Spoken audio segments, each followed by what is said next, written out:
நம்ம அவங்கள்ட்ட போய் சொல்லும் பொழுது அவங்க என்ன பண்ணுவாங்கன்னா கேட்க மாட்டாங்க. ஏன்னா குழந்தைகள் இல்லையா? அவர்களுக்கு காதுகள் இருக்கும், ஆனால் காதுகள் கேட்காது. அதுக்கு நம்ம என்ன பண்ணலாம் அப்படின்னா, இரவு தூங்குவதற்கு முன்பு, அதாவது தூக்கம் நம்மை வருடும் பொழுது ஒரு மாதிரியான மயக்க நிலைன்னு சொல்லுவாங்க இல்லையா? தூக்கத்துக்கு தள்ளாடுற ஸ்டேஜில் அப்போ தான் ஆன்மா விழித்திருக்கும், இல்லைன்னா நம்மளுடைய விழிப்பு நிலை அதிகரிக்கிற நிலை. அதாவது பிரபஞ்சம் கேட்கிற தன்மையில் உள்ள தன்மை தான் அந்த நிலை. அதாவது நம்ம தூக்க கலக்கமாக இருக்கும் இல்லையா? அந்த டைம்.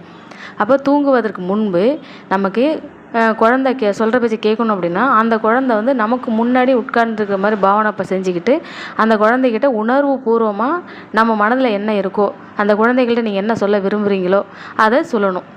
அது சொல்லும் பொழுது அந்த குழந்தையோட ஆன்மாவுக்கு போய் சேரும். அப்போ அந்த ஆன்மா என்ன ஆகும்னா சொல்வதை கேட்கும்.